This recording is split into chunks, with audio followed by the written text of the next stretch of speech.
Sabe aquelas conversas que só rolam nos bastidores? Aquele tipo de verdade que todo mundo pensa, mas ninguém tem coragem de dizer. Aqui a gente não enrola, não tem fala decorada e não tem fachada. E se doer, tudo bem, porque às vezes a verdade machuca mesmo. Então, se você prefere uma entrevista ensaiada, com roteiro pronto, um discurso assim bem cheio de panfleto, pode trocar de canal agora. Eu sou Mari Cantarelli e nós estamos em Off. Eu pareço um homem, eu tenho corpo de homem. Eu não acho isso legal. Aí você puxa pra trás, enfia atrás, amarra aqui embaixo, amarra o outro por cima. Parece É muito difícil. Gente, na minha época era aquela... Virar pra cima, E né? aquela xuxinha da minha avó, Sim, toda sim. cheia de frufru. Chamava frufru ainda, minha avó chamava de frufru. Chuquinha. Eu volto já com mais histórias de Juju Salimene, não fora. Fala o que você quer falar, desculpa. E eu vou falar, tá? Só mais uma coisa. Geralmente, os caras que falam isso, tá? Geralmente é homem que fala isso, né? Ah, mulher que treina muito fica parecendo homem. Os caras que falam isso não têm o corpo como homem mesmo. Tá, pode ir embora já, obrigado, viu? Não, gente, deixa a gente conversar. Deixa a gente tá gostando, a gente tá se gostando. Pode deixar, acho que não. Quem não quer? Olha aqui, ele tá falando. Não vou nem falar, mas quem não quer, né? Quem não quer? Aí você também tá de sacanagem. Quem não fica hipnotizado? Não é só você, né, Deus? A mulher por trás desse mito. Seja muito bem-vinda. Eita, uma bronca. Tem paciência pra quem tá começando? Tenho, super.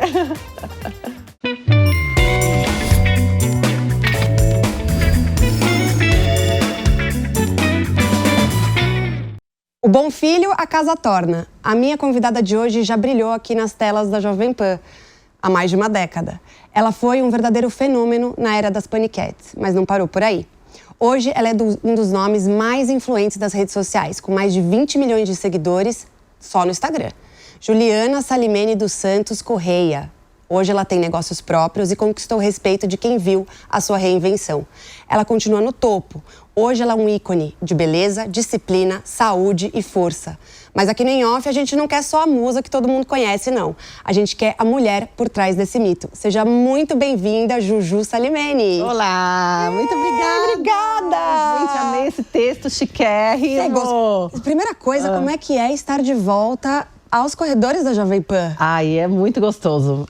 Quando eu vim aqui pela primeira vez, só tinha rádio, né? Não era essa coisa, né? Que hoje tem uma rede de TV aqui, né? Então Exato. tem TV, tem programas, tem podcast, tem um monte de coisa. Então, cresceu muito, né? Então é muito gostoso, assim, sempre chegando ali, já tem as fotinhos do pessoal. Então dá aquela, né, saudadinha. Ficou com saudade? Mais ou menos. Então, às vezes a gente tem, às vezes a gente fala, não, que bom que já foi. Quanto tempo de pânico?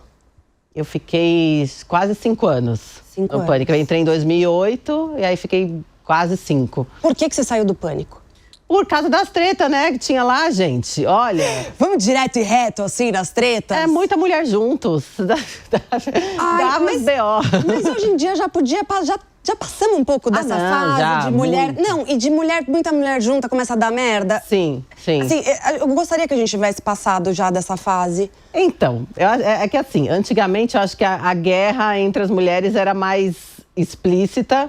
Aí hoje elas fingem que não existe, sabe? Fingem que não Sim. existe, mas existe do mesmo jeito, sabe? Hoje é mais velado, Velado. assim. Mas não é que a gente não teve tretas, assim, tipo, de brigar. Não é isso. Tinha ali umas fofoquinhas, e aí as fofoquinhas iam inflamando, e aí, sabe, separa os lados, sabe? Quem fulana faz fofoca com não sei quem, aí aquela separação de lados, e aí a gente acabou brigando, eu e a Nicole, e aí o diretor falou, vocês duas não dá, aí a gente falava besteira no Twitter. Essa coisa de menina, né? Então, pô... Mas hoje... qual que era o cerne da briga? Vou inventar um quadro agora, que é o quadro A Caixa Preta. É o seguinte, nós vamos abrir a caixa preta desse avião que caiu, entendeu? Destruiu tudo. A gente pega a caixa preta pra saber o que realmente aconteceu. A maior besteira do mundo. Era coisa muito boba. Ai, porque está com um biquíni parecido com o meu. Ai, porque não sei o que, não sei o que. Juro pra você, era esse tipo de coisa. Porque não sei quem, tem estria. Porque tá com celulite. Era muito ridículo, muito. Então, assim, pra você ver que não era nada sério, sabe? Então, mas eles gostavam também de manter aquilo no público, porque isso dava audiência. Então, assim, tudo ali que dava para usar no programa, eles usavam, porque isso gerava tanta movimentação da mídia, na internet, e era bom, né? Então, acabou que ajudou na audiência do programa. Então, o Emílio falava, comentava. Só que a gente era muito ingênua, inocente, aí a gente entrava muito na pilha, sabe? Aí, passando o tempo, eu falei, gente, que besteira. Já falei com a Nicole, a gente já se fala, tem São WhatsApp. amigas? A gente não é amiga porque ela mora no Rio e eu não vejo ela há anos. Tipo, a gente não se encontrou, sabe? Mas a gente já se fala, então é bem tranquilo, já foi. Coisa de menina boba. Eu falo, gente, olha… Você tinha 22, 23 anos quando você 22, começou. é. Hoje você tá com 38. 38, é. De lá pra cá, como é que foi se desenvolvendo a sua carreira? Depois você teve num outro programa. Sim, sim. Dali eu fui pro Legendários, na Record. Fiquei mais uns 6, 7 anos. Foi mais ainda do que o Pânico. E foi muito legal, porque eu meio que dei uma continuidade, sabe? Naquela… Eu fiquei com a imagem de, tipo, ela é loucona, faz as aventuras, né? Não tem medo. Então, isso me ajudou no Legendários para poder viver outras aventuras. Então, o Legendários era uma coisa mais, assim, de esportes radicais. As coisas bem hard mesmo, sabe? Então, eu viajei o mundo fazendo aventuras. Então, aí saltei de balão, nadei com tigre, com tubarão… Ia caçar jacaré. Tudo isso de biquíni ainda? Às vezes, assim, quando era na água tinha biquíni. A maioria das vezes sim. Mas aí no palco eu ficava já de roupinha e tal. Mas isso é uma coisa que nunca me deu… Nunca te incomodou essa coisa? Bom, você continua, de certa maneira, vivendo do seu corpo. Sim, eu mostro. Né? O seu corpo, ele é realmente o seu palco. Né? Nunca me incomodou. Nunca te incomodou, mesmo na época em que a objetificação da mulher era um pouco mais Ali explícita, era, então. né? Pois é. Mulherada fala que, porque existe o machismo, porque a objetificação… Gente, não. Vocês não sabem o que era, entendeu? Mas eu sou muito bem resolvida com isso. Então, eu acho que todo tipo de… preconceito ou ofensa só vai te afetar se você tomar pra si. Então, é uma coisa que nunca me incomodou. Então, podiam falar o que fosse, pra mim eu não tava nem aí. E eu treino há 20 e tantos anos. Eu sou ligada ao fitness, ao corpo, à sensualidade. Então, assim, pra mim não tem o menor problema. Se alguém falar, você vai trabalhar hoje de biquíni na TV, tá bom, porque me dá trabalho ficar com o corpo que eu tenho. Então, eu acho que eu vejo como uma coisa artística também, eu acho que é bonito. Então, é uma coisa que nunca me incomodou. Até hoje, assim, pessoas admiram e comentam. Zero problema, pra mim. Porque talvez tenha sido uma escolha sua, né? Essa é a questão. Talvez você não tenha sido submetida a estar nesse papel, mas sim tenha sido algo que você gosta, valoriza, entendeu o que queria pra si. Eu vi em algumas entrevistas você comentando…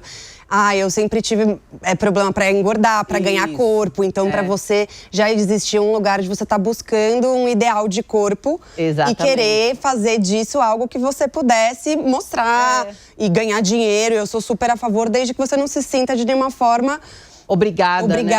Nossa, ou é bem legal isso que você violentada, falou, né? porque eu nunca tinha pensado dessa forma, assim. Como eu lutei muito pra ter o corpo que eu gostaria, quando eu era vista, elogiada e tal, eu vi sempre como uma coisa positiva. Exato, você estava num lugar de reconhecimento, porque era algo que partia de você, aquela vontade de ter o corpo que você tem. Você tem com o corpo que você queria? Hoje? Olha, eu vou te falar, a gente nunca tá 100% satisfeita. Mulher é uma coisa que…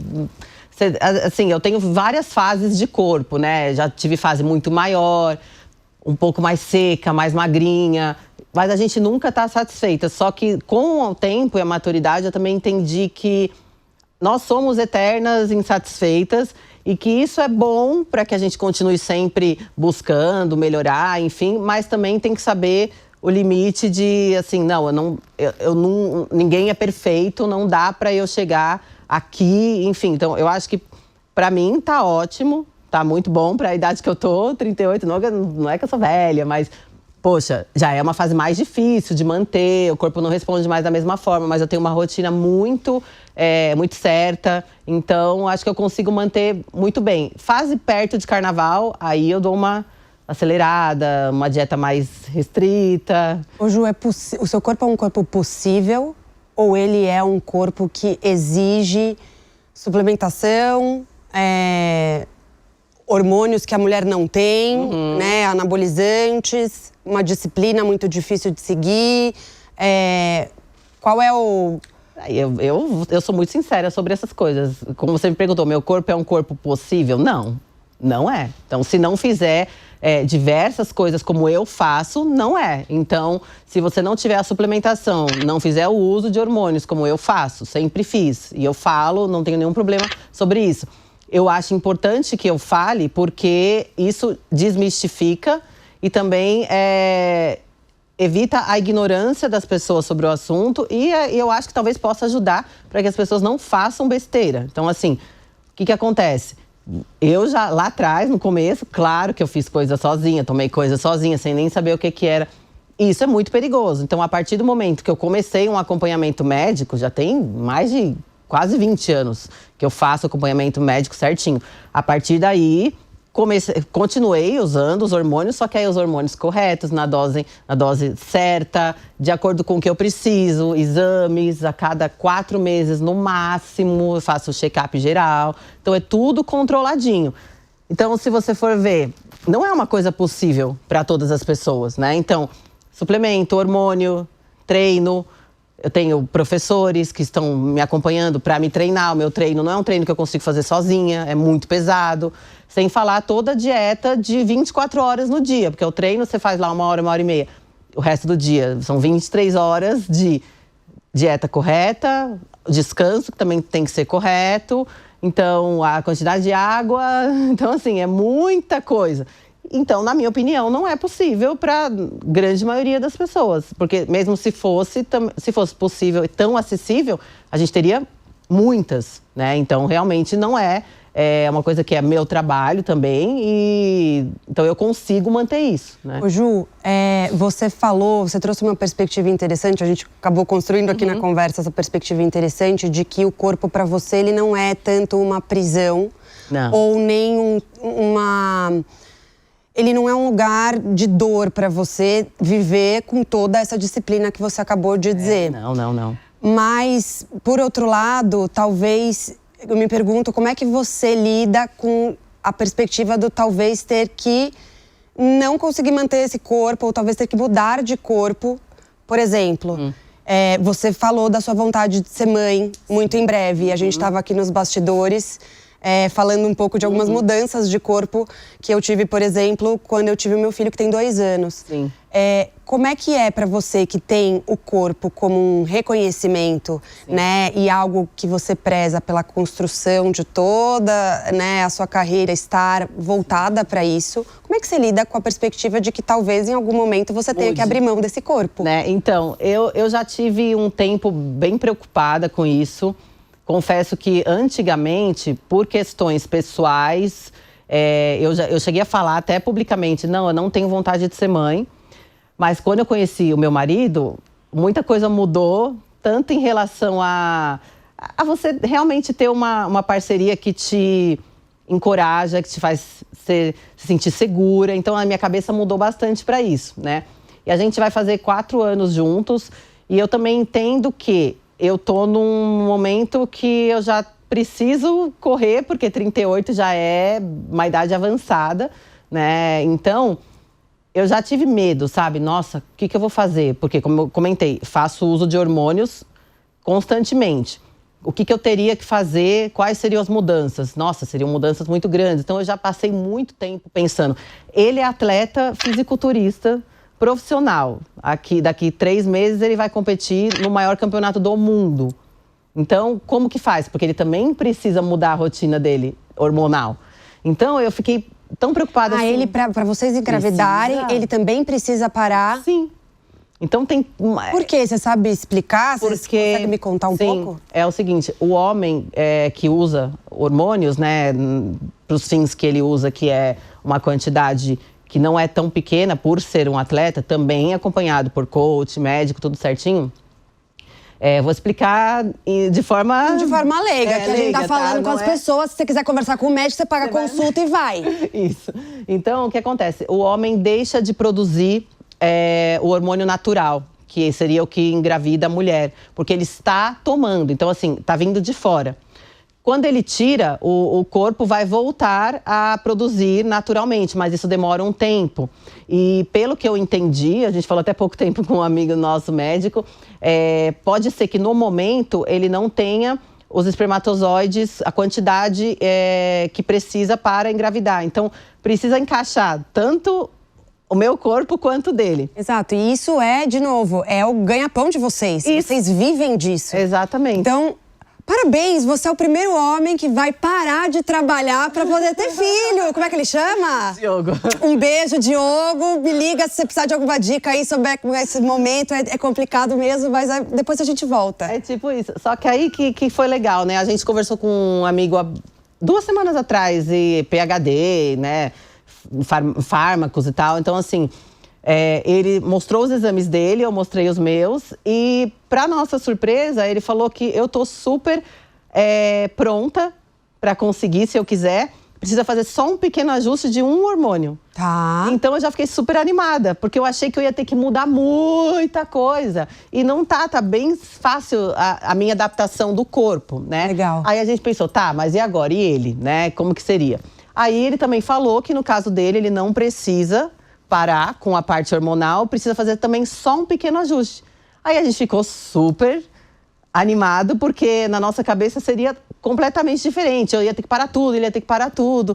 Então a gente conseguiram encontrar um meio do caminho para essa tentativa. Então a gente vai tentar logo mais. Eu vou fazer esse uso desse hormônio que eu preciso repor, né, para preparar. E aí a gente deixa, né? Vamos ver.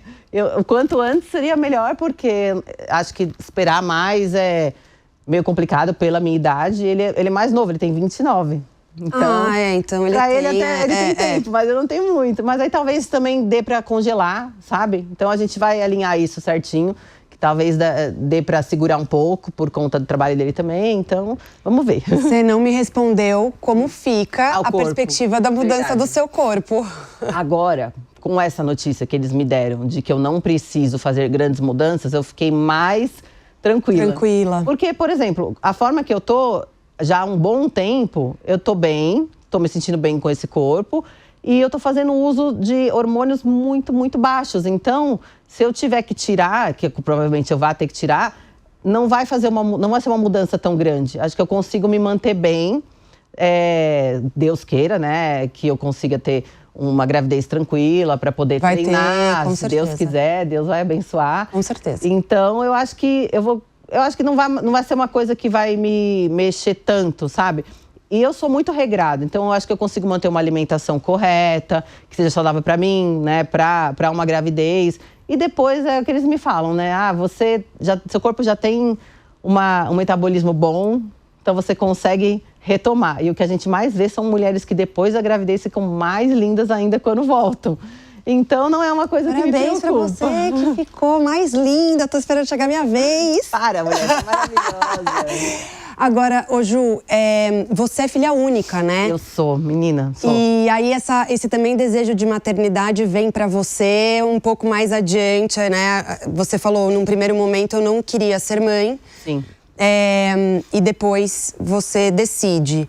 Você tem algum planejamento em relação a ter mais de um filho? Ou, né, você quer por ser filha única? Eu acho que sim, porque é legal, né, ter irmãos, assim. Eu nunca tive, então eu acho que isso me deixou um pouco... Eu sou mais sozinha, não me sinto só, mas eu acho que a gente fica meio mimado e mais individualista. Quando a gente tem irmãos, a gente aprende a dividir e tal. Então, eu acho que é saudável, sabe? Ter um parzinho, sabe? Então, provavelmente, não vai ser só um. Tá, se você tá realmente a fim de entrar na maternidade... Sim. Já se viesse 2 já era bom, já é de uma vez. Ô Ju, eu vi você também numa outra entrevista, que é uma entrevista que eu confesso que me interessou muito. que era um papo com uma terapia, assim, que é mais recente. Eu adorei. E você contou muito sobre uma certa dualidade que você vive, né? Que é a personagem, Juju, e a Juliana. E talvez até ali você foi fazendo algumas reflexões sobre essa dualidade. Desde que você falou sobre isso abertamente, o que você concluiu? Ainda existe uma dualidade ou você já está começando a se enxergar completa? Pois é, eu vejo muito isso, a mudança com o tempo, sabe? Na fase do pânico, onde Juju foi criada, né? Ali ela pegou uma força muito grande em mim. Então eu virei aquela mulher que realmente tinha muita relevância em relação à sensualidade, corpo e aquela imagem de corajosa e, né, loucona e topava, né, fazer as maiores loucuras. E eu vivi tanto assim, também na fase do Legendários, porque eu tinha que enfrentar coisas super radicais. E aí ela, assim, meio que tomou conta de mim, sabe? Por muitos anos. Só que, ao mesmo tempo, como eu precisava estar sempre em alerta, eu precisava fazer coisas que me davam muito medo, isso foi me trazendo também a coisa de ser mais fria. Então, eu era bem fria, sabe? Bem pedra, sabe? Assim, e eu acho que a gente se coloca a mulher fica um pouco masculina. Eu me tornei, assim, por um bom tempo. Aquela coisa da mulher, tipo, muito durona, eu resolvo tudo, eu faço tudo e não sei o quê. E, tipo, isso não permite que você tenha, minha opinião, tá? Não permite que você tenha relações saudáveis num relacionamento amoroso. Isso me atrapalhou muito, sabe? Como? Pelo menos eu, sabe? Eu não consigo admirar um cara que eu sinta que eu sou muito mais, sabe? Ou que não seja, que eu não veja firmeza nele, de ser o cara que resolve as coisas, que faz as coisas, que seja mais, não é bravo, mas tem que ser mais homem, sabe? De tomar a frente das coisas. Eu gosto disso. E se eu não vejo isso, eu não admiro. Você acha que a tua energia masculina contrastava um pouco com a energia masculina da pessoa que estava com você enquanto casal? Todos os relacionamentos, Mas então você não estava conseguindo fazer muito bem essa diferenciação entre o que era a personagem Juju e o que era a Juliana. Não, eu fiquei muito tempo sendo só Juju e não... Perdi completamente a coisa da Juliana, que é mais menina, que é o que eu sou hoje, assim. Hoje eu me vejo bem Juliana. E eu precisei passar por muitas coisas. O meu relacionamento atual me ajudou muito a resgatar essa Juliana, justamente porque ele soube fazer isso. Eu vi uma entrevista da Cíntia Chagas há muito tempo. Ela falou, eu não lembro qual a frase que ela falou, mas ela falou isso e eu me identifiquei muito. Eu preciso de um homem que seja mais macho que eu, sabe? Que seja mais homem, que vá se impor no sentido de cuidar das coisas, de sentir aquela coisa de... Não é prover financeiramente, é prover que você sente que você tem um porto seguro que você pode se apoiar, sabe? Do ponto de vista de função, seria essa função do protetor. Isso. Independente de gênero, né? Mas acho que tem uma questão de funcionamento, de funções. Isso. Né? Dentro dessa energia, que eu estou chamando de energia do masculino, mas desse papel, né? Masculino e feminino. Sim, eu precisei passar... entender isso e resgatar em mim, sabe? Essa Juliana. Então, ele me ajudou muito nisso, a enxergar... Então, muita coisa que eu tava assim, porque mulher faz isso. Sim, mulher pode fazer tudo, mas eu acho que a gente pode ser cuidada, a gente pode ser protegida, a gente pode ser independente, não precisa da grana, não precisa da ajuda, mas a gente quer a ajuda, sabe? Sim, acho que tem uma diferença entre a questão financeira, econômica ali da sua vida, você depender financeiramente não significa, né, não é a mesma coisa do que você depender emocionalmente, e a independência financeira não significa que você também não precise de um afeto em um lugar de vulnerabilidade sua. Sim. Talvez tenha a ver com essa questão do cuidado. Mas aí também, como eu tinha essa imagem da TV, eu acho que todo mundo me via desse jeito. Nossa, imagina, ela é super forte, ela é super durona, né? Essa um tipo de mulher que não gosta de ninguém, ela não quer carinho, ela não quer, sabe? E não era isso, né? A gente tem essa... Era o meu trabalho ser daquele jeito.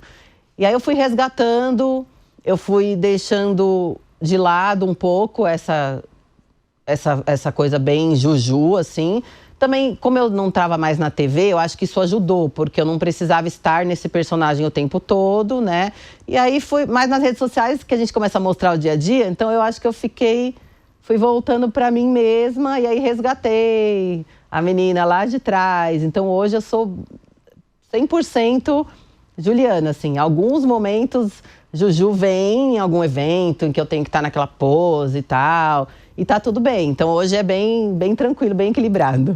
E a gente vinha falando aqui um pouco sobre relacionamentos. Sim. Dentro dessa dinâmica que você me contou da sua dualidade. O seu lado mais vulnerável, que precisa de suporte, e o seu lado profissional, que te exigia mostrar essa mulher forte, corajosa, mais dura, e etc. Você ficou casada há 14 anos. Eu fiquei num relacionamento 14 anos, mas casada foi... acho que uns 2 só. Menina, olha... O rótulo importa? Não, mas é que a gente passou grande parte desse relacionamento, a gente não vivia junto.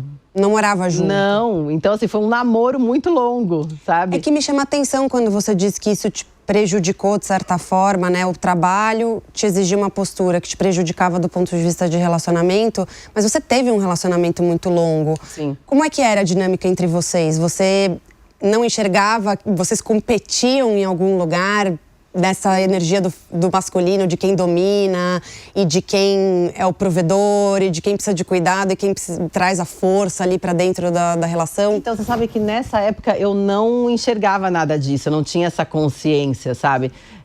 Eu fui entender tudo isso depois de muitos anos. Mas então, sabe? onde te atrapalhou? Foi depois do fim do seu casamento?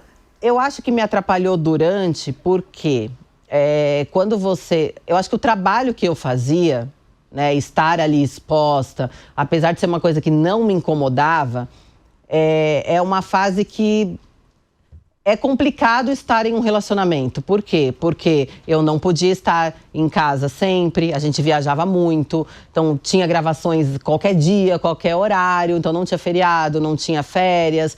Então, essa loucura de não estar sempre junto... O que acontece? É interessante que eu vivi muitos anos com uma pessoa, só que a gente não tinha uma convivência tão longa, sabe? Era vida muito separada. Cada um fazia o seu corre, sabe? Eu tenho meus compromissos, ele tinha o dele. Então, eu acho que isso não permitiu que a gente tivesse uma convivência de casal mesmo, para enxergar os defeitos que talvez atrapalhassem, sabe? Então... Ou mesmo para ele ter a oportunidade de acolher essa sua vulnerabilidade, também. ou você demonstrar um outro lado e vivenciar essa outra Juju. Também, e era uma fase que seria impossível também, sabe? Eu tava muito no corre, né? Vou trabalhar, preciso juntar minha grana, enfim. Então aí, era uma fase que acho que eu não tava muito cuidando, sabe? Não, eu quero cuidar do meu relacionamento. E também muito nova, então não era a prioridade, sabe? Ju, agora você focando nos últimos anos direto aí em redes sociais, eu quero saber 2 coisas. Primeiro, eu quero saber quais são os projetos que você tem feito. Eu sei que você tem uma academia. Isso. E que você tem um podcast agora. Isso. Me conta primeiro um pouquinho sobre isso. Então, a academia, a gente abriu no fim do ano passado, vai fazer 1 ano, logo mais, que é a Ironberg de Alphaville. É uma das unidades da Ironberg, né? É uma rede. E eu e o Diogo, a gente é sócio dessa unidade. E ela se tornou, assim, ela é uma das maiores, se eu não me engano, é a maior da América Latina, em tamanho. É um lugar incrível, assim, para todos os tipos de pessoas treinarem, enfim, quem quer treinar pesado, quem quer treinar mais levinho. Então, eu tenho planos de entrar em outras unidades também, né, como sócia, porque é o meu mundo, né, é o que eu gosto. Mas é uma franquia? que você tem uma unidade, ou então, não? Você não é dona... franquia, sabia? Porque a gente tem o nosso sócio, que é o dono principal, é o Betão. Ele é super conhecido no meio, enfim, um empresário, né, muito grande, renomado. E ele é dono de todas. Então, em cada uma, ele tem alguns grupos de parceiros, né? Então, nessa, é eu e meu marido. Então, as outras, ele não quis abrir franquia. Então, é tudo bem cuidado por ele, enfim. Então, se for abrir outra unidade, também quero, né, estar no projeto. E lá na academia, a gente apresenta o PodShape, que é eu e o Diogo também. Então, a gente recebe convidados, mas não é só quem tem shape não, tá, gente? Não é só quem é forte. Qualquer tipo de pessoa, então a gente recebe desde a galera famosa, atletas também, humoristas, de todo tipo de gente bem bacana a gente recebe lá. E é pra falar sobre o quê? Tudo. Você conversa também com a pessoa. É igual um papo que a gente tá tendo aqui. É papo de vida normal. Tô esperando o convite, Juju Salimene, estou esperando o convite. Eu não tenho shape, mas eu tenho interesse. Não precisa de shape pra ir no PodShape, não precisa. E aí, nas suas redes sociais, que tem o grosso, vamos dizer assim, do seu dia a dia, do seu trabalho, você tem 20 milhões de seguidores, o que é um volume absurdo de pessoas. Sim. Por que você tem tanto seguidor, você tem ideia? Olha, eu acho que é porque eu criei o Instagram no dia que ele foi criado. Eu fui a primeira a chegar. Eu juro pra vocês, eu tinha Twitter na época, né? Aí criou, né, o Instagram, eu lembro, tava no pânico. Aí o meu assessor na época falou, cria aqui um perfil pra você nessa rede social. Eu, tá. Aí falaram, é legal, porque lá você posta foto. Tá bom. Eu entrei, no primeiro dia, assim, foi anunciado, já criei minha conta. E aí já foi aquela febre, né, e tal. E eu acho que o que chamou a atenção foi porque era uma época que as pessoas não tinham acesso aos famosos, né, como hoje, era bem diferente. A gente só via o que estava na TV. E ali eu mostrava muitos bastidores. Era só foto no Instagram, não tinha vídeo, não tinha nada. Então eu postava entrando no palco. Postava lá o palco. Estou aqui com as meninas. Então, tudo eu postava. E isso, nossa, trouxe muito seguidor pra mim. Muito. Quando foi o momento em que você realmente deu um boom? Ou foi um crescimento orgânico pequeno? Foi bem de pouco rápido. a pouco. Foi de pouco a pouco. Você sempre teve uma base muito grande. Sempre. Desde o começo, assim, chovia. E eu lembro que eu ganhava, assim, 10 mil seguidores no dia. Era assim, absurdo. O negócio subia... Né? Não é mais hoje, infelizmente, gente, vocês não pegaram a fase boa do Insta, que era, você conseguia ver todos os posts, o Instagram entregava tudo, pra todo mundo era maravilhoso. E aí, essa época, eu comecei a postar o que eu tava usando, o biquíni da marca tal. Ô Ju, se você já tem essa base grande, você deve também ter sido uma das primeiras pessoas a lidar com o hate da internet e a terra de ninguém. Sim. Hoje você ainda tem muita gente que entra lá só pra te esculachar? Tem. Mas sabe o que é engraçado? Isso não tem como, tá? No começo, todo mundo sente, todo mundo fica mal quando você não tem costume. Então, eu sofri no começo. Então, qualquer coisa que escreviam, eu ia lá e xingava. E eu falava uns palavrão. Respondia? Parou de responder? Há muitos anos. Então agora eu vou chamar o meu quadro, que é o Toma que o Hate é Seu. Mas eu posso xingar? Pode fazer o que você quiser. Palavrão? Você fala palavrão, você xinga. Pode ser a Juju de antigamente. Você pode ser quem você quiser, amor. Você pode ser até uma terceira. Se você quiser ser a pombagira cigana aqui, rodando uma baiana, eu bato tambor pra você. Ótimo, tá. Aspas. Dizem que mulher musculosa fica parecendo homem. Eu tenho cara de homem? Eu tenho cara de homem, gente. Não, levanta, por favor. Não, eu tenho cara de homem, eu tenho corpo de homem. Peraí, calma. Como é que naquele menino no Big Brother que falava, isso daqui é uma banana? Como é que ele falava? Isso aqui é um banana? O banana faz isso? Homem faz isso? Não, eu não sei. Eu vou ficar sentada no lugar que me cabe aqui. Não, você fica de pé, porque você tem um espetáculo. Ela parece... Pergunta, você parece um... Eu pareço um homem, eu tenho corpo de homem e eu vou falar, tá? Só mais uma coisa. Geralmente... Os caras que falam isso, tá? Geralmente é homem que fala isso, né? Mulher que treina muito fica parecendo homem.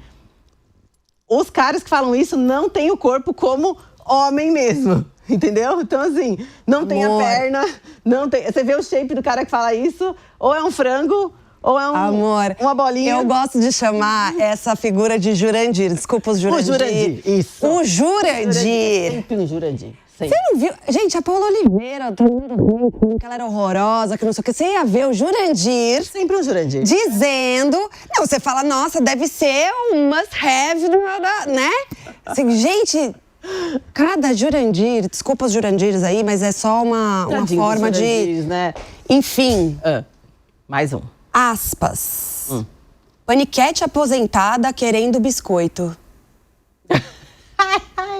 Paniquete aposentada querendo biscoito, gente. Bom, se é aposentada não precisa mais trabalhar.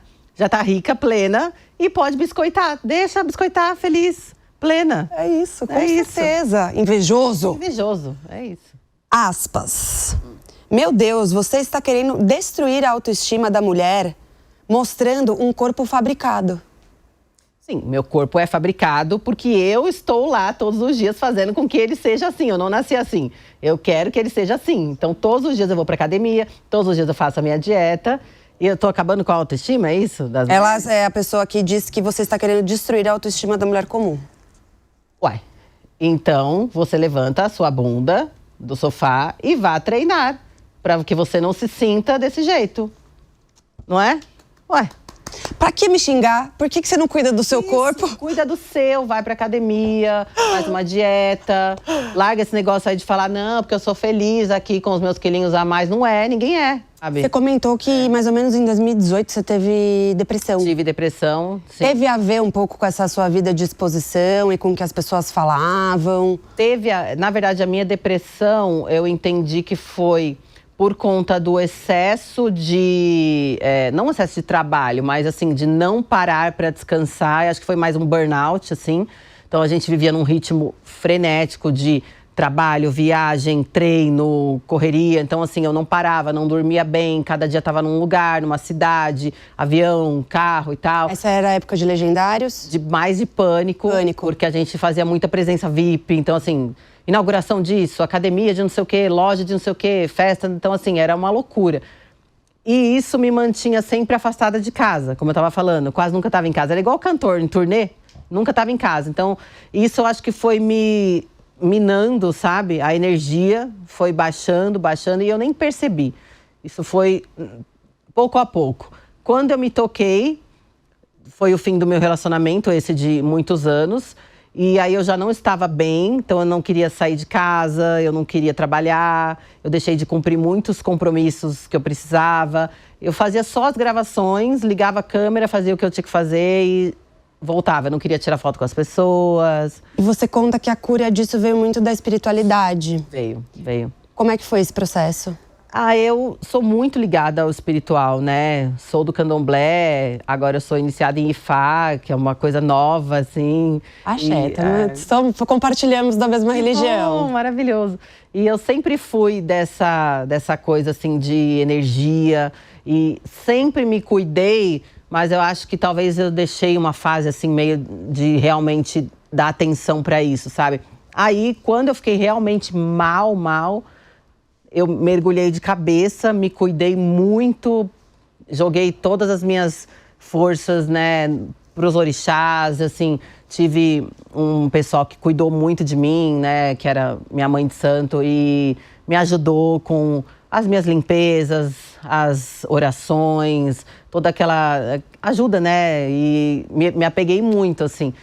E me curei. Então, assim, não fiz tratamento de terapia, não precisei de remédio para isso. Então, eu vejo uma cura espiritual, que aquilo me fortaleceu mesmo, sabe?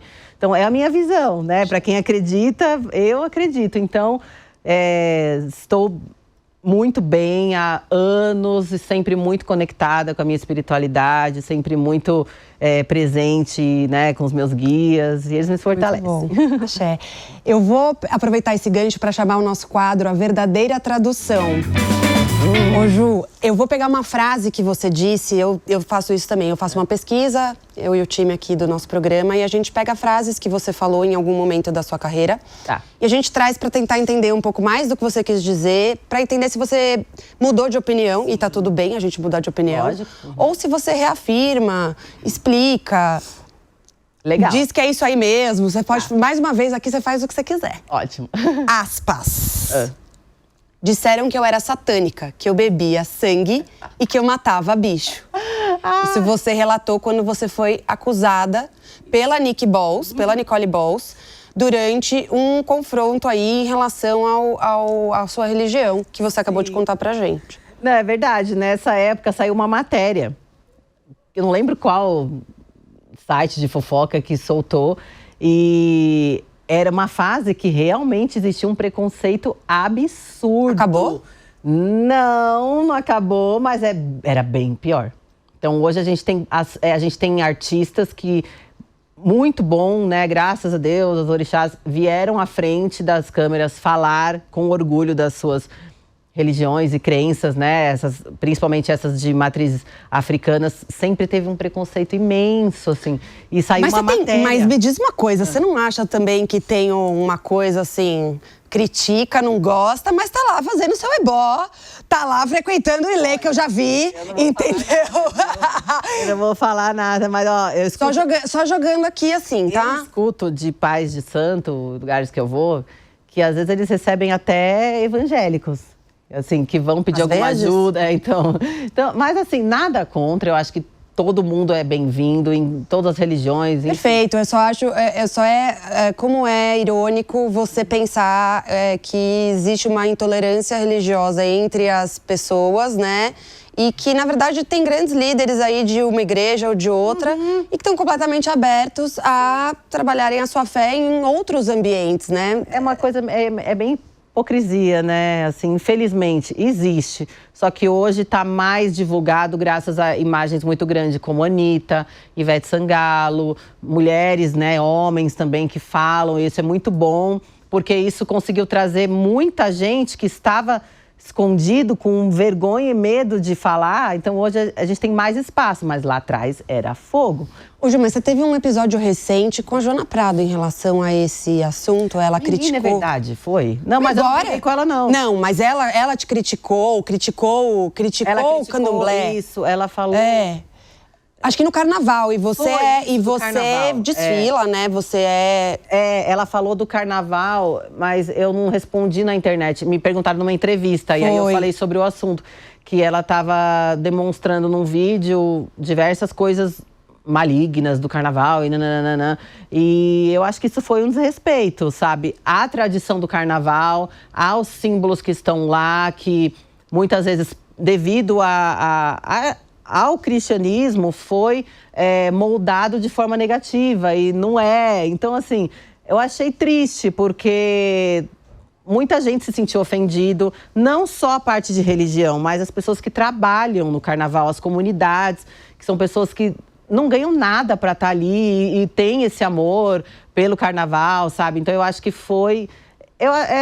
acho que foi desnecessário, porque não precisava. Se ela não gosta, tá tudo bem, é só não falar, não precisa deixar uma comunidade contra, sabe? Acho que foi triste isso. Mas o pior é que eu amo ela, eu sempre fui muito fã dela. Joana, você é maravilhosa, não precisa desrespeitar a nossa religião aqui. Os meus sonhos era conhecer ela pessoalmente, menina. Joana Prado, você vai vir aqui no meu programa pra gente conversar sobre esse assunto e fazer a verdadeira tradução dessa fala. Isso. Tá? Que a gente quer continuar adorando você, tá bom? Eu amo ela.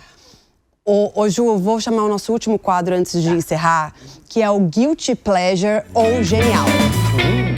Nesse quadro é o seguinte, eu vou te falar coisas corriqueiras que acontecem, uma delas a gente até falou um pouco. Tá. E você vai me falar se é um guilty pleasure, ou seja, alguma coisa que assim, ou você fica olhando escondido, dá aquela risada, segura um pouquinho, mas na verdade você se diverte um pouquinho.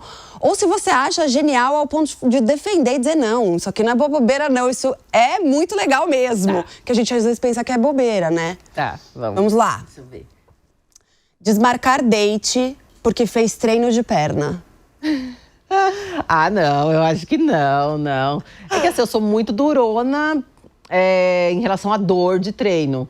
Então, pra te falar bem a verdade, eu tô sempre com dor, não tem. Mas se o crush fala pra você, não vou poder porque eu treinei perna hoje, você vai dar um pouco de risada ou você vai falar, não, eu respeito, genial, é isso mesmo? Eu vou achar que não gosta. Não gosta de mulher, não. Não gosta, não. Imagina, de jeito nenhum. Tomar sol com biquíni de fita isolante. Esse eu Dá risadinha, guilty risada pleasure. escondida. Você olha ali na laje e fala assim, gente. Eu amo uma marca de biquíni natural, mas essa de fita não dá. Não dá, é cafona. Não... Aí a mulherada vai querer me bater, gente. Não me cancelem. E a última que a gente já falou, que é pastor que frequenta terreiro. Guilty pleasure total! Eu também acho, eu também dou risada. Olha, não direi nada, darei sinais. Ju, maravilhoso, eu adorei te conhecer, também. Eu adorei o nosso papo. Gente, essa energia é maravilhosa. Ai, adorei, obrigada. Obrigada pelo convite, foi muito legal. Esse foi meu papo com Juju Salimene, maravilhosa.